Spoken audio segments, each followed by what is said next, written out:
আমার 5 বছর বয়সের ছোট মেয়ে মিনি একদণ্ড কথা না কহিয়া থাকিতে পারে না। পৃথিবীতে জন্মগ্রহণ করিয়া ভাষা শিক্ষা করিতে সে কেবল একটি বৎসরকাল ব্যয় করিয়াছিল। তাহার পর হইতে যতক্ষণ সে জাগিয়া থাকে এক মুহূর্ত মৌনভাবে নষ্ট করে না। তাহার মা অনেক সময় ধমক দিয়া তাহার মুখ বন্ধ করিয়া দেয়, কিন্তু আমি তাহা পারি না। মিনি চুপ করিয়া থাকিলে এমনই অস্বাভাবিক দেখিতে হয় যে সে আমার বেশিক্ষণ সহ্য হয় না। এই জন্য আমার সঙ্গে তাহার কথোপকথনটা কিছু উৎসাহের সহিত চলে। সকালবেলায় আমার নোভেলের সপ্তদশ পরিচ্ছেদে হাত দিয়াছি, এমন সময় মিনি আসিয়া আরম্ভ করিয়া দিল। বাবা, রামদয়াল দরোয়ান কাকে কোয়া বলছিল? সে কিচ্ছু জানে না। না, আমি পৃথিবীতে ভাষার বিভিন্নতা সম্বন্ধে তাহাকে জ্ঞানদান করিতে প্রবৃত্ত হইবার পূর্বেই সে দ্বিতীয় প্রসঙ্গে উপনীত হইল। দেখো বাবা, ভোলা বলছিল আকাশে হাতি সুর দিয়ে জল ফেলে, তাই বৃষ্টি হয়। মা গো, ভোলা এত মিছিমিছি বকতে পারে, কেবলই বকে, দিন রাত বকে। এ সম্বন্ধে আমার মতামতের জন্য কিছুমাত্র অপেক্ষা না করিয়া হঠাৎ জিজ্ঞাসা করিয়া বসিল, বাবা, মা তোমার কে হয়? মনে মনে কহিলাম, শালিকা। মুখে কহিলাম, মিনি, তুই ভোলার সঙ্গে খেলা করগে যা, আমার এখন কাজ আছে। সে তখন আমার লিখিবার টেবিলের পার্শ্বে আমার পায়ের কাছে বসিয়া নিজের 2 হাঁটু এবং হাত লইয়া অতি দ্রুত উচ্চারণে আগডুম বাগডুম খেলিতে আরম্ভ করিয়া দিল। আমার সপ্তদশ পরিচ্ছেদে প্রতাপ সিংহ তখন কাঞ্চনমালাকে লইয়া অন্ধকার রাত্রে কারাগারের উচ্চ বাতায়ন হইতে নিম্নবর্তী নদীর জলে ঝাঁপ দিয়া পড়িতেছেন। আমার ঘর পথের ধারে। হঠাৎ মিনি আগডুম বাগডুম খেলা রাখিয়া জানালার ধারে ছুটিয়া গেল এবং চিৎকার করিয়া ডাকিতে লাগিল, কাবুলিওয়ালা, ও কাবুলিওয়ালা! ময়লা ঢিলা কাপড় পরা, পাগড়ি মাথায়, ঝুলি ঘাড়ে, হাতে গোটা 2-4 আঙুরের বাক্স এক লম্বা কাবুলিওয়ালা মৃদুমন্দ গমনে পথ দিয়া যাইতেছিল। তাহাকে দেখিয়া আমার কন্যারত্নের কিরূপ ভাবোদয় হইল বলা শক্ত। তাহাকে ঊর্ধ্বশ্বাসে ডাকাডাকি আরম্ভ করিয়া দিল। আমি ভাবিলাম, এখনই ঝুলি ঘাড়ে একটা আপদ আসিয়া উপস্থিত হইবে, আমার সপ্তদশ পরিচ্ছেদ আর শেষ হইবে না। কিন্তু মিনির চিৎকারে যেমনই কাবুলিওয়ালা হাসিয়া মুখ ফিরাইল এবং আমাদের বাড়ির দিকে আসিতে লাগিল, অমনি সে ঊর্ধ্বশ্বাসে অন্তঃপুরে দৌড় দিল। তাহার আর চিহ্ন দেখিতে পাওয়া গেল না। তাহার মনের মধ্যে একটা অন্ধবিশ্বাসের মতো ছিল যে ওই ঝুলিটার ভিতর সন্ধান করিলে তাহার মতো 2-4টে জীবিত মানব সন্তান পাওয়া যাইতে পারে। এদিকে কাবুলিওয়ালা আসিয়া সহাস্যে আমাকে সেলাম করে গিয়া দাঁড়াইল। আমি ভাবিলাম, যদিচ প্রতাপ সিংহ এবং কাঞ্চনমালার অবস্থা অত্যন্ত সংকটাপন্ন, তথাপি লোকটাকে ঘরে ডাকিয়ে আনিয়া তাহার কাছ হইতে কিছু না কেনাটা ভালো দেখায় না। কিছু কেনা গেল। তাহার পর 5টা কথা আসিয়া পড়িল। আব্দুর রহমান, রুশ, ইংরেজ প্রভৃতিকে লইয়া সীমান্ত রক্ষানীতি সম্বন্ধে গল্প চলিতে লাগিল। অবশেষে উঠিয়া যাইবার সময় সে জিজ্ঞাসা করিল, বাবু, তোমার লড়কি কোথা গেল? আমি মিনির অমূলক ভয় ভাঙাইয়া দিবার অভিপ্রায়ে তাহাকে অন্তঃপুর হইতে ডাকাইয়া আনিলাম। সে আমার গা ঘেঁষিয়া কাবুলির মুখ এবং ঝুলির দিকে সন্দিগ্ধ নেত্রক্ষেপ করিয়া দাঁড়াইয়া রহিল। কাবুলি ঝুলির মধ্য হইতে কিশমিশ খোবা বাহির করিয়া তাহাকে দিতে গেল, সে কিছুতেই লইল না। দ্বিগুণ সন্দেহের সহিত আমার হাঁটুর কাছে সংলগ্ন হইয়া রহিল। প্রথম পরিচয়টা এমনিভাবে গেল। কিছুদিন পরে একদিন সকালবেলায় আবশ্যকবশত বাড়ি হইতে বাহির হইবার সময় দেখি আমার দুহিতাটি দ্বারের সমীপস্থ বেঞ্চির উপর বসিয়া অনর্গল কথা কহিয়া যাইতেছে এবং কাবুলিওয়ালা তাহার পদতলে বসিয়া সহাস্য মুখে শুনিতেছে এবং মধ্যে মধ্যে প্রসঙ্গক্রমে নিজের মতামত দোআঁশলা বাংলায় ব্যক্ত করিতেছে। মিনির পঞ্চবর্ষীয় জীবনের অভিজ্ঞতায় বাবা ছাড়া এমন ধৈর্যবান শ্রোতা সে কখনো পায় নাই। আবার দেখি তাহার ক্ষুদ্র আঁচল বাদাম কিশমিশে পরিপূর্ণ। আমি কাবুলিওয়ালাকে কহিলাম, উহাকে এসব কেন দিয়াছ? অমনার দিও না বলিয়া পকেট হইতে একটা আধুলি লইয়া তাহাকে দিলাম। সে অসংকোচে আধুলি গ্রহণ করিয়া ঝুলিতে পুরিল। বাড়িতে ফিরিয়া আসিয়া দেখি সেই আধুলিটি লইয়া 16 আনা গলযোগ বাঁধিয়া গেছে। মিনির মা একটা শ্বেত চকচকে গোলাকার পদার্থ লইয়া ভৎসনা স্বরে মিনিকে জিজ্ঞাসা করিতেছে, তুই আধুলি কোথায় পেলি? মিনি বলিতেছে, কাবুলিওয়ালা দিয়েছে। তাহার মা বলিতেছেন, কাবুলিওয়ালার কাছ থেকে আধুলি তুই কেন নিতে গেলি? মিনি ক্রন্দনের উপক্রম করিয়া কহিল, আমি চাইনি, সে আপনি দিলে। আমি আসিয়া মিনিকে তাহার আসন্ন বিপদ হইতে উদ্ধার করিয়া বাহিরে লইয়া গেলাম। সংবাদ পাইলাম কাবুলিওয়ালার সহিত মিনির এই যে দ্বিতীয় সাক্ষাৎ তাহা নহে। ইতিমধ্যে সে প্রায় প্রত্যহ আসিয়া পেস্তা বাদাম ঘুষ দিয়া মিনির ক্ষুদ্র লুপ্ত হৃদয়টুকু অনেকটা অধিকার করিয়া লইয়াছে। দেখিলাম এই দুটি বন্ধুর মধ্যে গুটিকতক বাঁধা কথা এবং ঠাট্টা প্রচলিত আছে। যথা রহমতকে দেখিবা মাত্র আমার কন্যা হাসিতে হাসিতে জিজ্ঞাসা করিত, কাবুলিওয়ালা, ও কাবুলিওয়ালা, তোমারও ঝুলির ভিতর কি? রহমত একটা অনাবশ্যক চন্দ্রবিন্দু যোগ করিয়া হাসিয়া হাসিতে উত্তর করিত, হাতি, অর্থাৎ তাহার ঝুলির ভিতরে যে একটা হস্তি আছে, এইটি তাহার পরিহাসের সূক্ষ্ম মর্ম। খুব যে বেশি সূক্ষ্ম তাহা বলা যায় না, তথাপি এই পরিহাসে উভয়েই বেশ একটু কৌতুক অনুভব করিত এবং শরৎকালের প্রভাতে একটি বয়স্ক এবং একটি অপ্রাপ্তবয়স্ক শিশুর সরল হাস্য দেখিয়া আমারও বেশ লাগিত। উহাদের মধ্যে আরও একটা কথা প্রচলিত ছিল। রহমত মিনিকে বলিত, খোঁকি, তুমি শ্বশুরবাড়ি কখনো যাবে না? বাঙালির ঘরের মেয়ে আজকাল শ্বশুরবাড়ি শব্দটার সহিত পরিচিত ছিল, কিন্তু আমরা কিছু একেলের ধরনের লোক হওয়াতে শিশু মেয়েকে শ্বশুরবাড়ি সম্বন্ধে সজ্ঞান করিয়া তোলা হয় নাই। এই জন্য রহমতের অনুরোধটা সে পরিষ্কার বুঝিতে পারিত না, অথচ কথাটার একটা কোনো জবাব না দিয়া চুপ করিয়া থাকা নিতান্ত তাহার স্বভাব বিরুদ্ধ। সে উল্টাইয়া জিজ্ঞাসা করিত, তুমি শ্বশুর বাড়ি যাবে? রহমত কাল্পনিক শ্বশুরের প্রতি প্রকাণ্ড মোটা মুষ্টি আস্ফালন করিয়া বলিত, আমি শ্বশুরকে মারবে। শুনিয়া মিনি শ্বশুর নামক কোনো এক অপরিচিত জীবের দুরবস্থা কল্পনা করিয়া অত্যন্ত হাসিত। এখন শুভ্র শরৎকাল। প্রাচীনকালে এই সময়ে রাজারা দিগ্বিজয়ে বাহির হইতেন। আমি কলিকাতা ছাড়িয়া কখনো কোথাও যাই নাই, কিন্তু সেই জন্যই আমার মনটা পৃথিবীময় ঘুরিয়া বেড়ায়। আমি যেন আমার ঘরের কোণে চিরপ্রবাসী। বাহিরের পৃথিবীর জন্য আমার সর্বদা মন কেমন করে। একটা বিদেশের নাম শুনিলেই অমনি আমার চিত্ত ছুটিয়া যায়।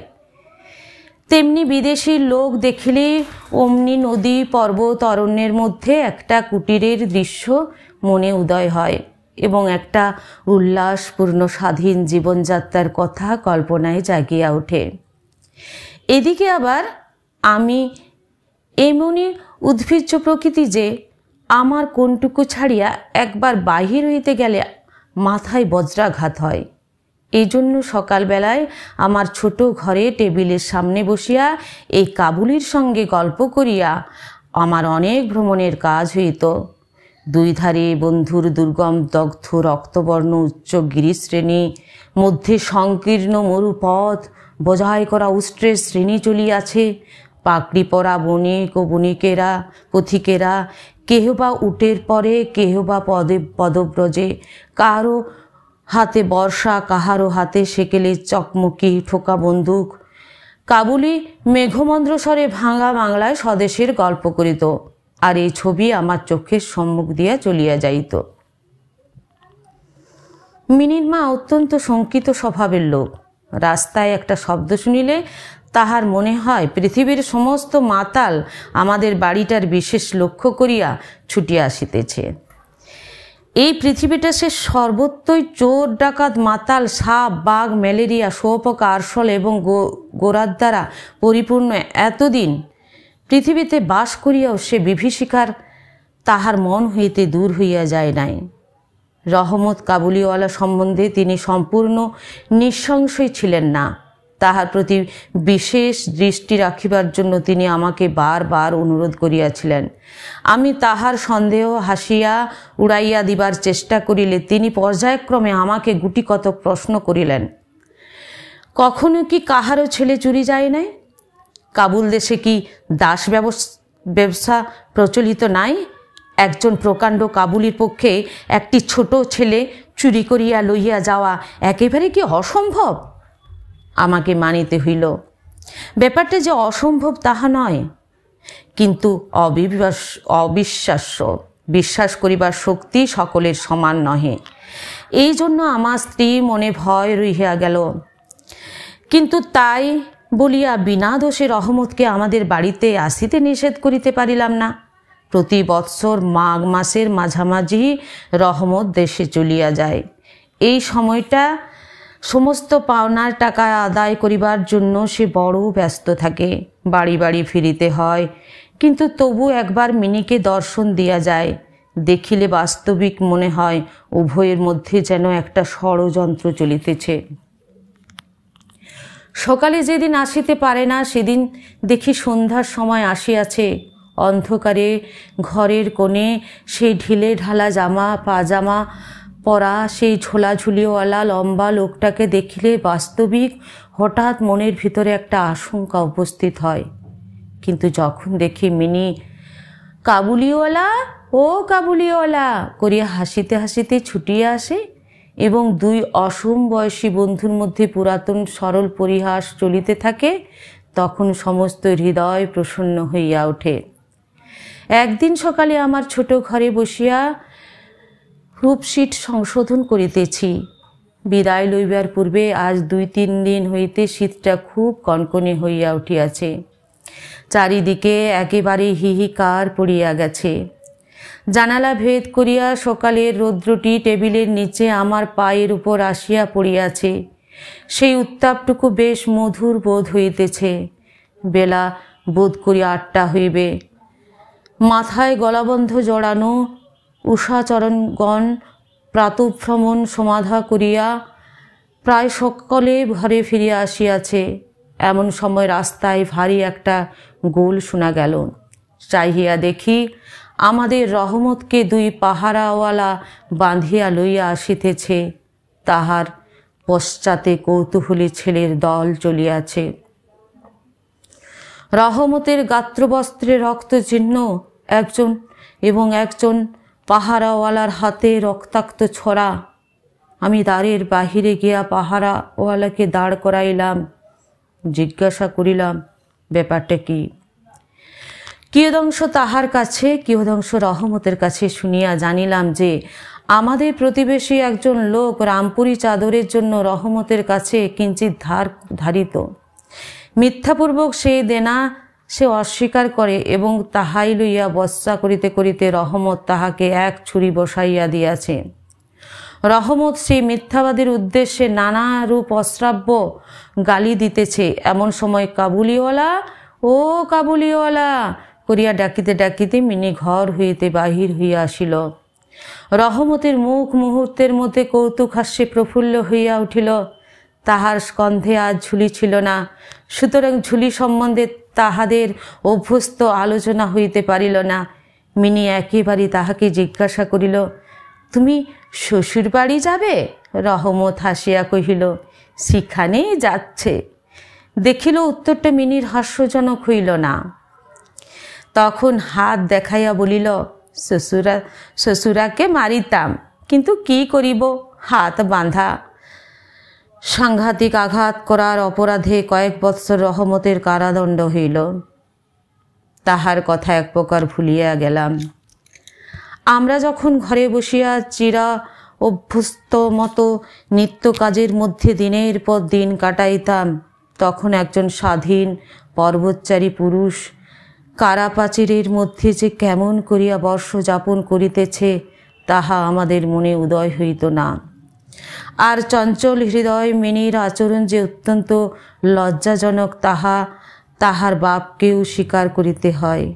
সে স্বচ্ছন্দে তাহার পুরাতন বন্ধুকে বিস্মৃত হইয়া প্রথমে নবী সহিসের সহিত সখ্য স্থাপন করিল। পরে ক্রমে যত তাহার বয়স বাড়িয়া উঠিতে লাগিল, ততই সখার পরিবর্তে একটি একটি করিয়া সুখী জুটিতে লাগিল। এমনকি এখন তাহার বাবার লিখিবার ঘরেও তাহাকে আর দেখিতে পাওয়া যায় না। আমি তো তাহার সহিত এক প্রকার আড়ি করিয়াছি। কত বৎসর কাটিয়া গেল, আর একটি শরৎকাল আসিয়াছে।